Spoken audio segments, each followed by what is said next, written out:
పరిశుద్ధ గ్రంథంలో నుండి ఆదికాండము 31వ అధ్యాయము 44 నుంచి 52 వచనముల వరకు ఈ దినము ధ్యానము చేద్దాం. ఒక గొప్ప సందర్భము ఇక్కడ పెట్టి ఉన్నాడు. ఆదికాండము 31వ అధ్యాయము 44వ వచనం నుంచి చదువుకున్నట్లయితే, కావున నేనును నీవును నిబంధన చేసుకుందుము రమ్ము. అది నాకును నీకును మధ్య సాక్షిగా ఉండునని యాకోబుతో ఉత్తరమియ్యగా యాకోబు ఒక రాయి తీసుకొని దానిని స్తంభముగా నిలవబెట్టాను. మరియు యాకోబు రాళ్ళు కూర్చుడని తన బంధువులతో చెప్పాను. వారు రాళ్ళు తెచ్చి కుప్ప వేసిరి. అక్కడ వారు ఆ కుప్ప యొద్ద భోజనం చేసిరి. లాబాను దానికి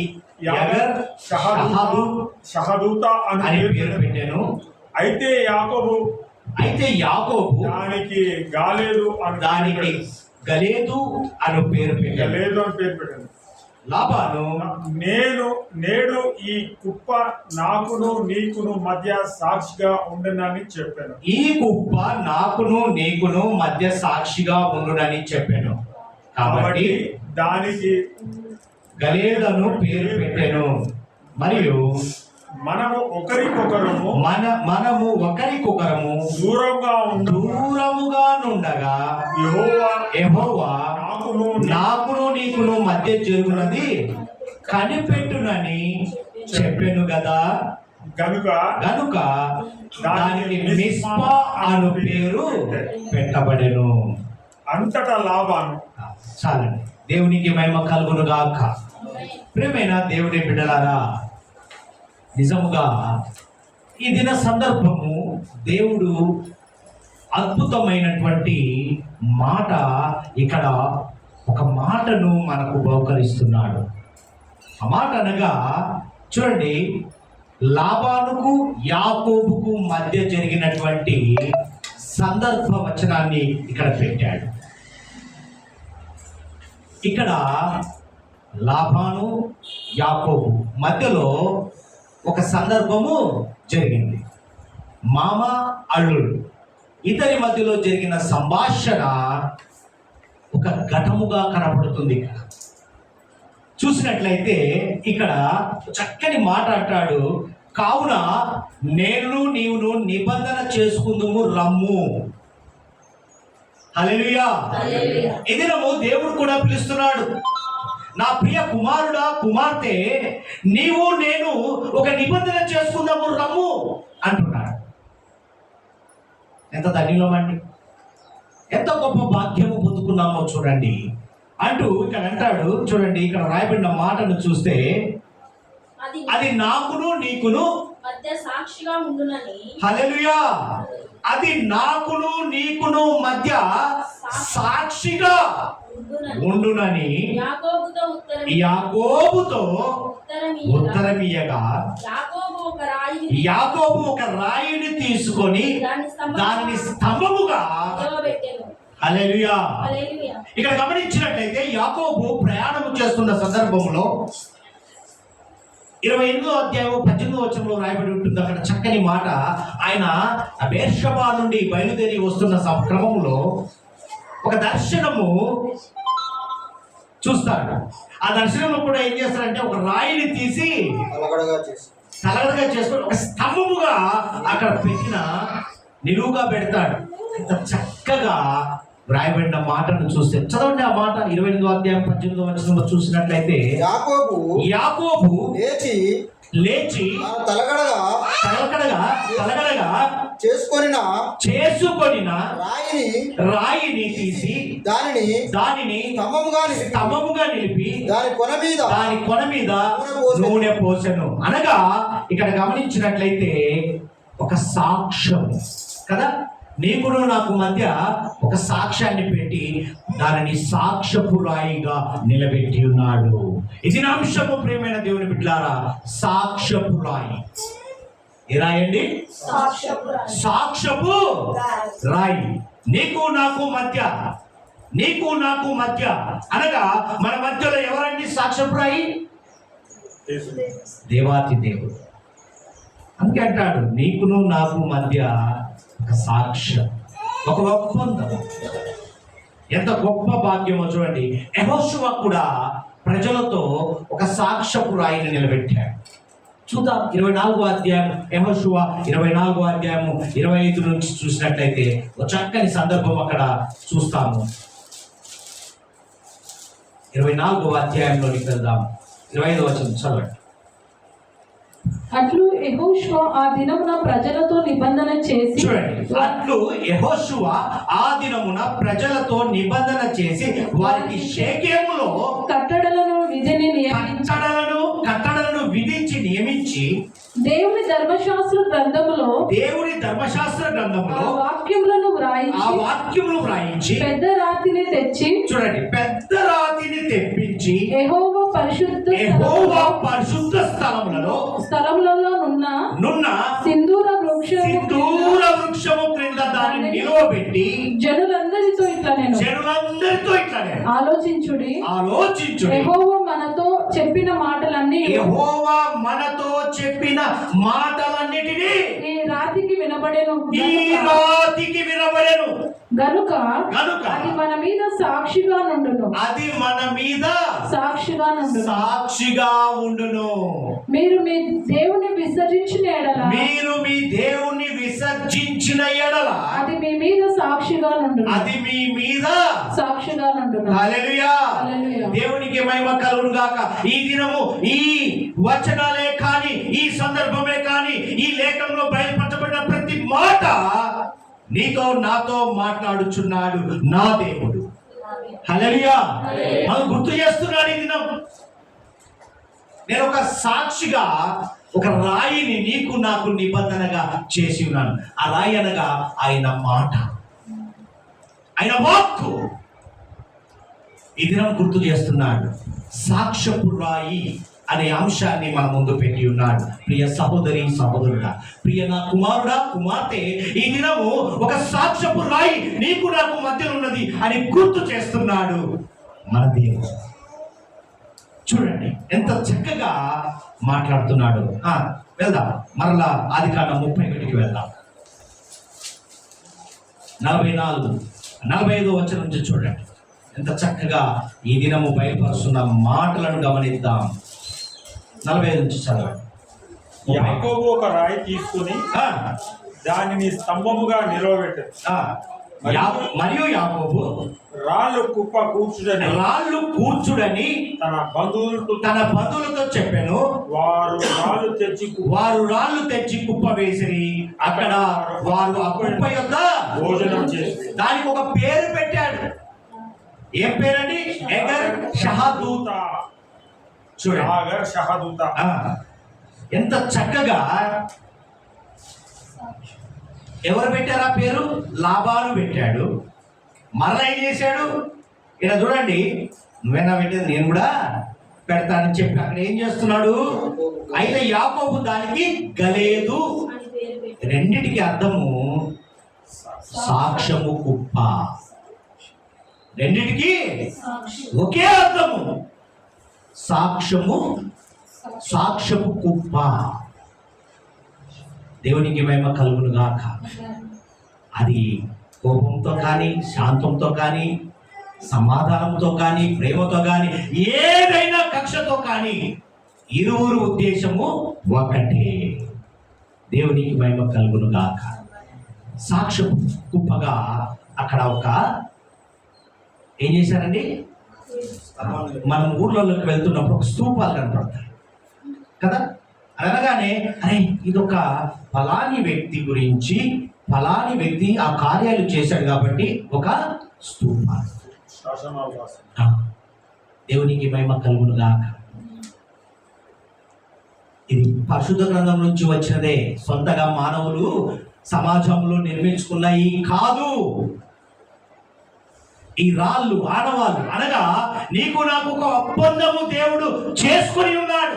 నిన్ను సృష్టించిన సృష్టికర్త నిన్ను సృష్టించిన క్రమములో నీకు నాకు మధ్య ఒక నిబంధన, ఒక సాక్ష్యము, ఒక సాక్ష్యపు రాయి పెట్టి ఉన్నాడని గుర్తు చేస్తున్నాడు. ప్రియ సహోదరి సహోదరుడా, 11 నెలలు గడిచిపోయాయి, 12వ మాసంలో అడుగు పెట్టావు. నీకు నాకు ఒక నిబంధన ఉంది. జనవరి 31 నాడు నువ్వు నిబంధన చేశావే, మరి మరలా ఏమైంది? ముగింపులోనికి వచ్చావు. సాక్ష్యం ఉంది మన మధ్యలో అని గుర్తు చేస్తున్నాడు. ఏంటి ఆ సాక్ష్యం అనగా, నీకు ఆయనకే తెలుస్తుంది, నాది ఆయనకే తెలుస్తుంది, నీది ఆయనకే తెలుస్తుంది. మనందరిది సాక్ష్యపు కుప్పలో ఉండును గాక. ఆ సాక్ష్యపు కుప్పల నుంచే వచ్చి దానిలో నుండి పొందుకున్న ఫలితమును అనుభవించుదు గాక. ఇక్కడ గమనించినట్లయితే చూడండి ఏమంటున్నాడు? ఇద్దరు కలిసి కూడా ఒకే పేరు అర్థం కలిగింది. లాబాను నేను ఈ కుప్ప నాకును నీకును మధ్య సాక్షిగా ఉండునని ఒక ఒప్పందం. చూడండి, ఏదైనా అప్పుకు వెళ్ళినా, ఏదైనా మాట మాట్లాడేటప్పుడైనా ఒక ఒప్పంద పత్రము వ్రాస్తారు. ఎందుకు? ఇటు పెద్దలు కానీ అటు పెద్దలు కానీ ఒక ఒప్పంద పత్రము మాట దాటకూడదు, ఈ మాట తప్పకూడదు అనే ఒక ఒప్పందం. అంటే దేవుడు మనకు ఆయనకు ఒక ఒప్పందం చేసుకున్నాడు. ఈ లోకంలో జీవిస్తున్న నీకు నాకు మధ్య ఒక ఒప్పందం.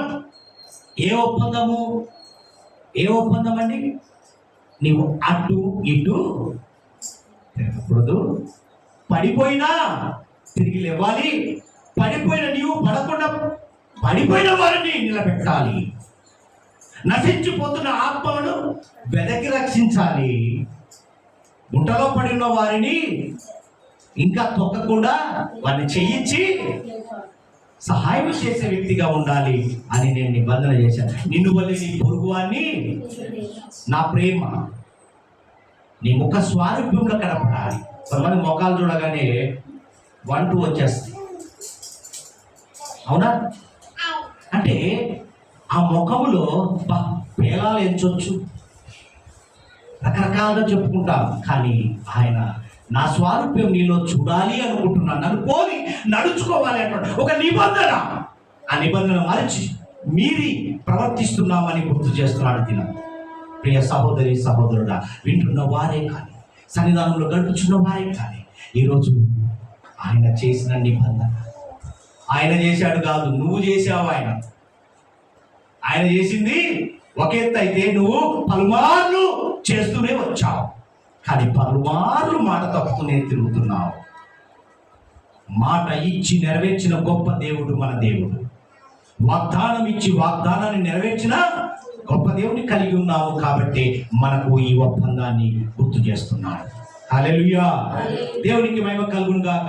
చూడండి, ఇక్కడ గమనించినట్లయితే కిందికి వచ్చినట్లయితే చూడండి, అని పేరు పెట్టాను. అయితే యాకోబు దానికి గలేదు అని పేరు పెట్టాను. లాబాను నేడు ఈ కుప్ప నాకును నీకు మధ్య సాక్షిగా ఉండనని చెప్పాను కాబట్టి దానికి గలేతను పేరు పెట్టాను. మరియు మనము ఒకరికి ఒకరము దూరముగా నుండగా, గమనించండి, ఒకరికి ఒకరు దూరముగా నుండగా యెహోవా నాకును నీకు మధ్య జరిగినది కనిపెట్టునని చెప్పాను. ఈ దినము దూరంగా ఉన్న వారితో దేవుడు మాట్లాడును గాక. ఎవరికి దూరము? నీకు నాకు దూరం కాదు, దేవుడికే దూరంగా ఉన్నారండి. అది తెలియక త్రోవ తప్పిన వారుగా ఉన్నారు. దేవుడు మాట్లాడుచున్న మాట ఈరోజు నీ జీవితంలో ఒక మార్పు వచ్చును గాక. హల్లెలూయా. చూడండి, ఇక్కడ గమనించినట్లయితే యెహోవా నాకును నీకును మధ్య జరుగునది కనిపెట్టును. కనుక దానికి ఆ, మిస్పా అని పేరు. బాగా గమనించండి. ఏ విషయమైనా దేవుడు కనిపెడతాడు, మనుషులు కనిపెట్టలేరు. ఆయనకు అన్నీ తెలుసు. గర్భంలో రూపింపబడక మునిపే నీ గుణాలేంటో తెలుసు. నువ్వు ఈ భూమి మీద రాకముందే నీ అనువను గమనించిన గొప్ప దేవుడు. కాబట్టి అంటున్నాడు ఇక్కడ రాయబడిన మాటను చూస్తే ఎంత చక్కని మాట. గనుక దానికి మిస్పా అను పేరు. హల్లెలూయా. కావలి గోపురం అంట. మిస్పా అనగా కావలి గోపురము. అది ఊరునంతా కావలి కాస్తుంది కదా. అక్కడ స్తూపం ఉందంటే ఊరుని మొత్తము ఒక కాపలాగా, ఒక అడ్రస్, అంటే ఒక ఈజీగా గుర్తుపట్టేటట్టుగా ఒక సాక్ష్యపు రాయిని ఊరు వెలుపట ఉంటుంది, ఒక చిహ్నం. అది ఒక ప్రాంతం కూడా దాన్ని వాడబడినట్టుగా మనం బైబిల్ గ్రంథంలో చూడవచ్చు. ఆ ప్రాంతంలో యుద్ధాలు కూడా జరిగిన క్రమం ఉంది. ఇవన్నీ చూస్తే కావలి గోపురము అని పేరు పెట్టాడు. అంటే నీకు నాకు మధ్య ఒకవేళ మనం దూరం ఉన్నా దేవుడు మాత్రం అన్ని కనిపెడతాడు బాబు. లాబాను అని లాబానును యాకోబు గుర్తు చేస్తున్నాడు. యాకోబును ఎవరు? లాబాను. ఇద్దరిని అంటే ఈరోజు నేనే కావచ్చు, నువ్వే కావచ్చు, గుర్తు చేస్తున్నాడు దేవుడు.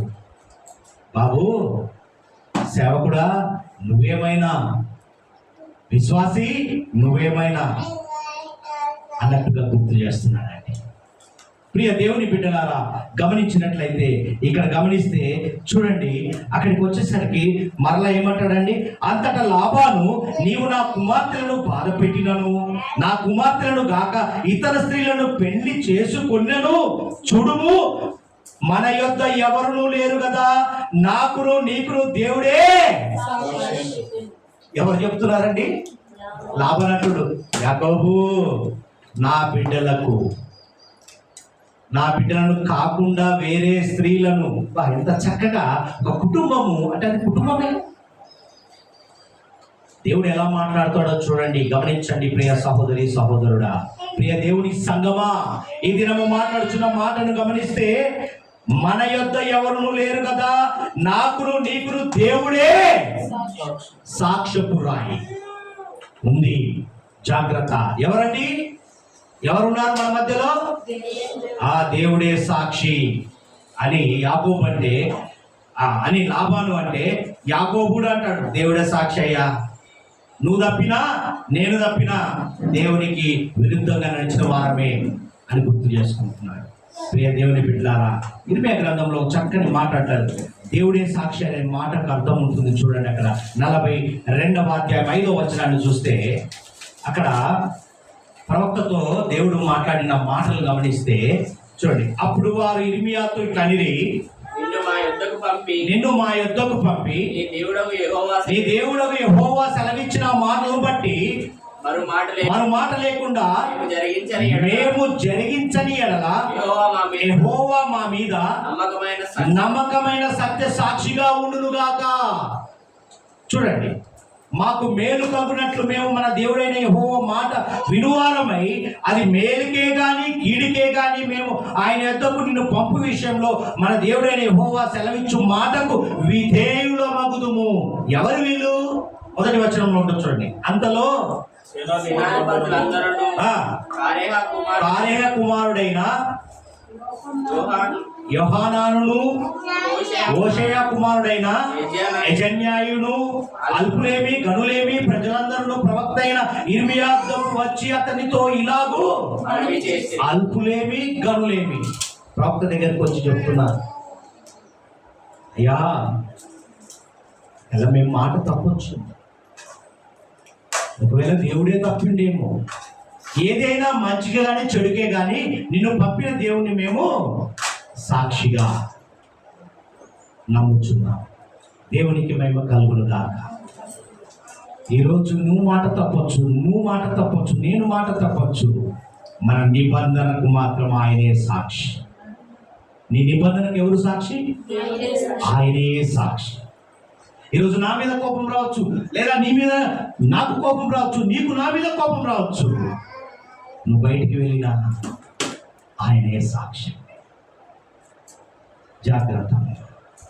ఈరోజు వింటున్న నీవు నాతో కాదు కమిట్మెంట్ చేసింది, సన్నిధానంలో కాదు కమిట్ చేసింది, ఆయనతో సాక్షిగా జీవిస్తానని నువ్వు ఒక నిబంధన చేసుకున్నావు. తప్పిపోయావా? జాగ్రత్త. ఒక సాక్ష్యపు కుప్ప నిన్ను గుర్తు చేస్తుంది. దేవునికి మహిమ కలుగును గాక. ఇక్కడ గమనిస్తే ఈ వర్షమంతా చూస్తే యాకోబు తన మామ లాబానును వీరిద్దరూ ఒకటే మార్గం, ఒకటే ఆలోచన విధానం. ఏంటంటే ఎవరికి వారు వేరైపోతున్న సందర్భంలో జరుగుతున్న సంఘటన. ఎందుకంటే నువ్వు నన్ను మోసం చేశావు, ఎవరు లాభాన్ని అన్నాడు. నన్ను పని చేయించుకొని ఒకటి కాదు 10 సార్లు ఎగరగొట్టావు. ఏమి ఎగరగొట్టాడు? జీతం. అంటే పని చేసిన వాడు జీతం ఇవ్వకపోతే ఏమంటాడండి? జీతం ఇవ్వకపోతే ఏమంటుంది? మనసు గాయము చెందుతుంది. ఆ బాధలో ఏయో మాట్లాడతాం. కాబట్టి ఇక్కడ కూడా నీకంటూ ఏది నాకు అక్కరలేదు. ఎవరంటారు ఆ మాట? యాకోబు అంటాడు, నీదంటూ నాకు అక్కర్లేదు. ఎంత చక్కగా అంటాడంటే అని ఆ మాట అనుటకు రుజువు ఒక రాయిని స్తంభముగా నిలబెట్టాడు. నేనేం ఆశిస్తలేనురా నాయనా, మన మధ్యలో దేవుడు ఉన్నాడు. నువ్వు మాట తప్పొచ్చు, నేను మాట తప్పొచ్చు. కాబట్టి ఒక రాయిని సాక్ష్యపు రాయిగా మన మధ్యలో ఒక నిబంధన చేసుకుంటున్నానని, ఈ రాయి నీకు నాకు సాక్షిగా ఉంటుందని గుర్తు చేస్తున్నాడు. అదేనండి ఈ 44 నుంచి 52 వచనాల్లో రాయబడిన మాటలు అని ఒక ఒప్పందము చేసుకున్నాడు. ఆ రాయిని చూడగానే ఏమవుతుందంటే వారిద్దరి మధ్య ఉన్నటువంటిది గుర్తొస్తుంది. ఒకటి చూడగానే మనకు ఏమొస్తుంది? సన్నిధానికి వచ్చినప్పుడు గుర్తొస్తుంది. అంటే ఏంటి గుర్తొస్తుంది? నువ్వు చేసిన కమిట్మెంట్ గుర్తొస్తుంది. దేవునికి ఇస్తానని వాగ్దానం చేసినప్పుడు అది నెరవేరినప్పుడు నువ్వు వచ్చినప్పుడల్లా అది మనసు నొచ్చుకుంటుంది. అది మాటే కావచ్చు, చేతే కావచ్చు, సహాయమే కావచ్చు, ఇక ఏదైనా కావచ్చు. ఒక సాక్ష్యపు రాయి నీకు ఆయనకు మధ్యలో ఉన్నదని గుర్తు చేసు. ప్రియ సహోదరి సహోదరుడా, ఆ రాయి చూడగానే వారిద్దరి మధ్య ఉన్న ఒప్పందం గుర్తుకొస్తుంది. అందుకే ఆ రాయిని సాక్ష్యపు రాయి అని పిలువబడింది. మరి నీకు నాకు ఒకవేళ ఇక్కడ కూర్చున్న వాళ్ళకు దేవునికి ఏమైనా సాక్ష్యపు రాయి ఏమైనా ఉందేమో గుర్తు చేసుకోండి. ప్రియ దేవుని సంగమా, గొప్ప అవకాశం ఇచ్చాడు. ఈ డిసెంబరు మొదటి పునరుద్ధానంలో దేవుడు మాట్లాడుతున్నాడు.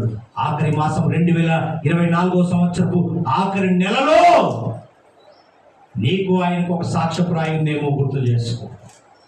అందుకే మాట్లాడుచున్నాడు. అందుకే అంటున్నాడు, మరి మనము కూడా యేసుక్రీస్తు సాక్షులముగా ఉండాలి అనుకుంటున్న వాళ్ళందరూ దేవునికి సాక్షులుగా జీవించుదురుగాక. ఉండాలనుకుంటున్నారా? లేకపోతే నాకెందుకులే అనుకుంటున్నారా? ఉండాలనుకున్న వాళ్ళందరూ ఒక్కసారి బిగ్గరగా హల్లెలూయా చెప్పండి.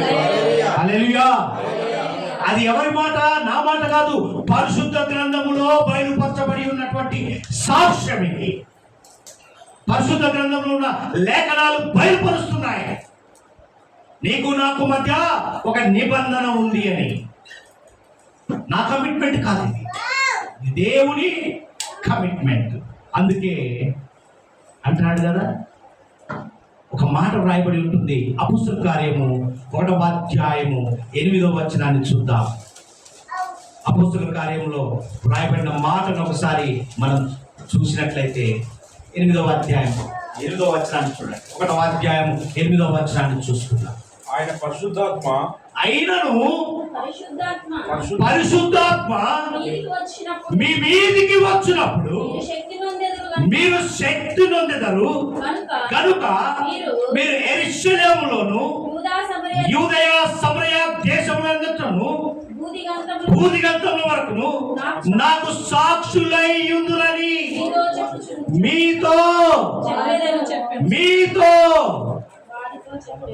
అనగా వారితో అక్కడైతే ఈరోజు హల్లెలూయా మనతో చెప్తున్నాడు. అంటే మనం పరిశుద్ధాత్మ శక్తిని పొందుకున్న వారమే కాబట్టి సాక్షులమై యుందుముగాక. అందుకే ఇక్కడ వ్రాయబడిన మాట చూస్తే, అయినను పరిశుద్ధాత్మ మీ మీదికి వచ్చినప్పుడు మీరు శక్తి నొందెదరు గనుక మీరు యెరూషలేములోను యూదయ సమరయ దేశములంతటను భూదిగంతముల వరకును నాకు సాక్షులై ప్రపంచం మొత్తంలో దేవుని బిడ్డలుగా ముద్ర వేసి ముందుకు వెలుదురుగాక. నిన్ను చూడగానే దేవుని బిడ్డ అంట.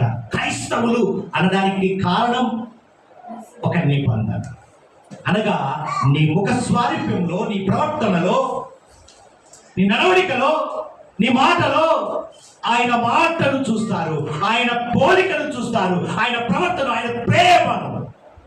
ఆయన ప్రేమ, సమాధానము, సంతోషము, ఆ మాట్లాడే విధానము చూసి వీరు దేవుని బిడ్డలు అంటారా, వీరు క్రైస్తవులు, వీరు విశ్వాసులు అని పిలువబడే జాబితాలో ఇక ముందు ఉందురుగాక. ఇప్పుడు ఉన్నది వేరు, ఇక ముందు ఉండేది వేరు. దేవునికి మహిమ కలుగునుగాక. దేవునికి సాక్షులుగా జీవించుదురుగాక. దేవునికి నీకు మధ్య ఉన్న నిబంధన నెరవేర్చబడునుగాక. ఏదైతే నువ్వు సాక్ష్యపురాయిగా నిలబెట్టుకున్నావో అది ఈ మాసంలో నెరవేర్చబడునుగాక. ఈ మాసము అనగా ఈ సంవత్సరపు ఆఖరి దినం వరకు అది నెరవేర్చబడునుగాక. ఈ 11 నెలలు జరగలేదా, ఇప్పుడు ఈ మాసంలో అది జరుగునుగాక. అందుకే గొప్ప అవకాశం ఇచ్చాడు. లాబానును యాకోబును మన మధ్యలో పెట్టాడు అనగా ఒక సాక్ష్యపురాయిని గుర్తు చేస్తున్నాడు. వారి మధ్యలో జరిగిన సంభాషణ, నీకు నాకు మీకు మనకు జరిగిన సంభాషణ, ఆ దేవునికి మనకు జరిగిన సంభాషణ మధ్యలో ఒక సాక్ష్యపురాయిని పెట్టి ఉన్నాడు. అది గుర్తు చేస్తున్నాడు.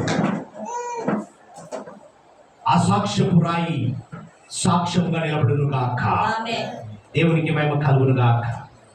భూదిగంతముల వరకు మనము క్రీస్తుకు సాక్షులమై ఉందుము గాక. ఎవరికండి? మనుషులకా? మనుషులకు ఇట్టే మర్చిపోతారు. నిన్ను చూసిన జనులు నీవు క్రీస్తు సాక్షిగా గుర్తించాలి. గుర్తించాలా? పరిశుద్ధ గ్రంథం పట్టుకొని పోతేనే క్రైస్తవులు కాదు. అది ఉన్నా లేకున్నా నిన్ను చూడగానే క్రీస్తు సాక్షి అని గుర్తు చేసుకోవాలి. అలా నీ ప్రవర్తన ఉండునుగాక. అలాంటి అద్భుతమైన సాక్షి జీవితం కలిగి ఉంటే ఎంత మంచిది అని దేవుడు సంతోషిస్తూ ఎదురు చూస్తున్నాడు. దేవుని ఉద్దేశము అదే, ఆయన ఉద్దేశము అదే. అందుకే క్రీస్తు సాక్షులుగా జీవించిన వారిని కొంతమందిని పరిచయం చేస్తారు. క్రీస్తు సాక్షిగా చూడండి, యోహాను సువార్త 1వ అధ్యాయము 6-7 వచనాలు చదవండి. యోహాను సువార్త 1వ అధ్యాయము 6-7 వచనాలు. దేవుని యొద్ద నుండి పంపబడిన యొక్క మనుష్యుడు ఉండెను, అతని పేరు యోహాను. ఎవరండి? యోహాను. అతని మూలముగా అందరూ విశ్వసించున్నట్లు అతడు ఆ వెలుగును గూర్చి సాక్ష్యం ఇచ్చుటకు సాక్షిగా. హల్లెలూయా. మొదట ఎవరు వచ్చారండి? యోహాను గారు క్రీస్తునకు సాక్షిగా. దేవునికి మహిమ కలుగును గాక. ఆ యోహాను లాంటి వారు మనలో నుండి వెలువడును గాక.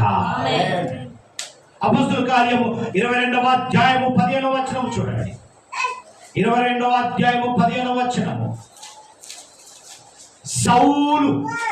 సౌలా సౌలా అనబడిన వ్యక్తి ఆ దమస్సు మార్గంలో దేవుడు మాట్లాడిన విధము, దేవుడు పడగొట్టి నిలబెట్టిన విధానాన్ని చూస్తే నీవు కన్నవాడిని గూర్చి హల్లెలూయా, నీవు కన్నవాడిని గూర్చి కన్నవాడిని గూర్చి విన్నవాడిని గూర్చి వినవాడిని గూర్చి సకల మనుషుల ఎదుట ఆయనకు సాక్షివై ఉండు. ఆయనకు సాక్షివై యుందువు. దేవునికి మహిమ కలుగును గాక.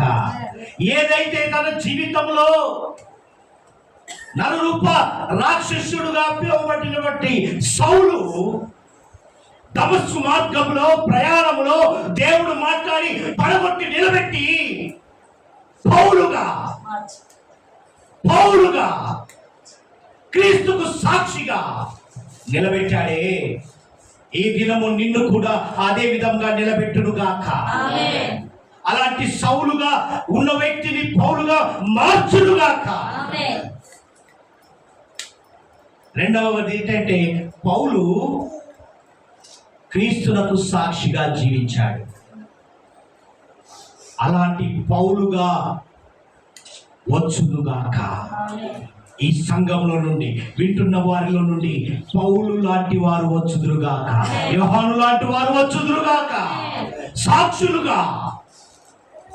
దేవునికి మహిమ కలుగునుగాక. అదే అపోస్తల కార్యము 1వ అధ్యాయము 21-22 వచనాలు చూడండి.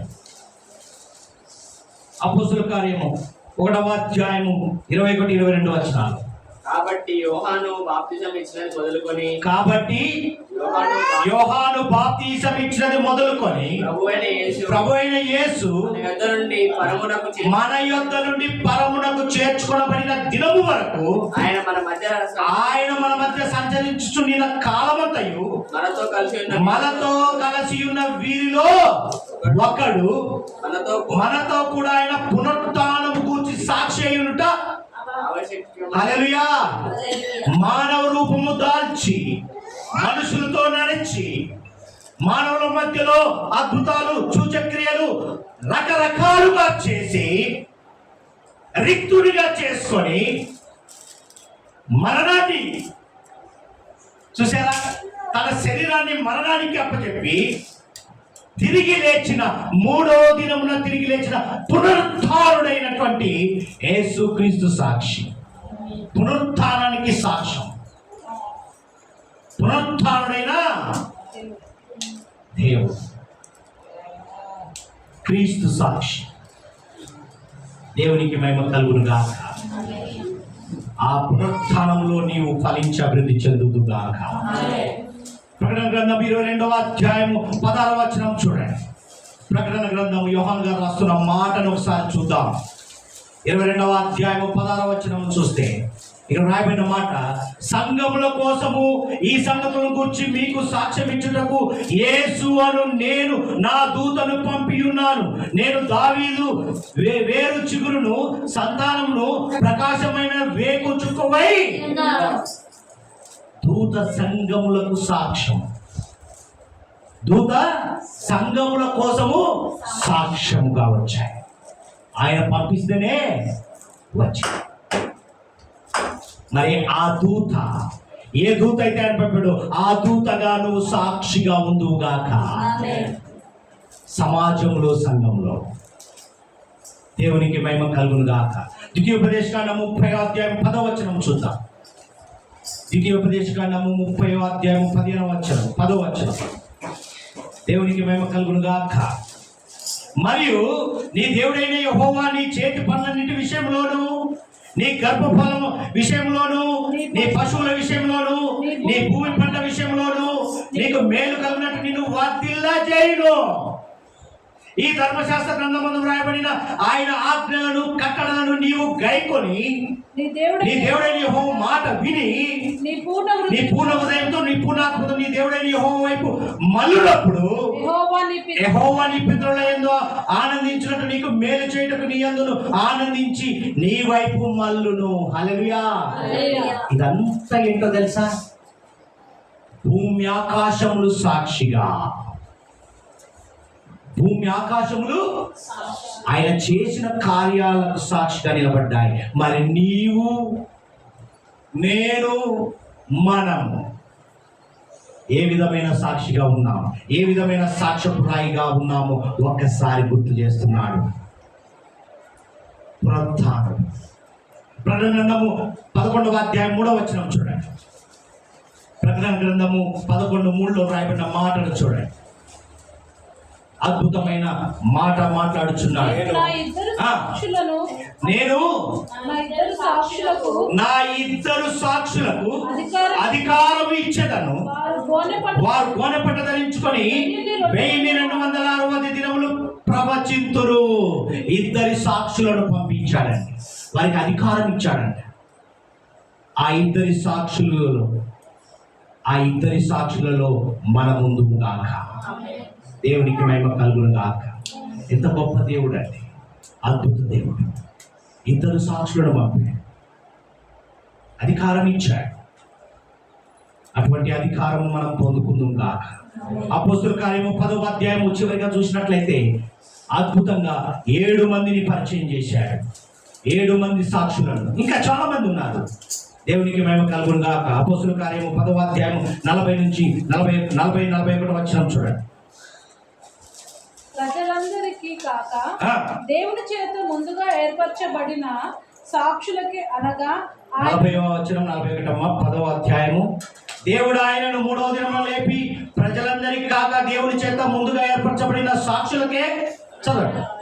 అనగా ఆయన మృతుల నుండి లేచిన తరువాత ఆయనతో కూడా అన్నపానములు పుచ్చుకొనిన మాకే ఆయన ప్రత్యక్షంగా కనబడినట్లు అనుగ్రహించెను.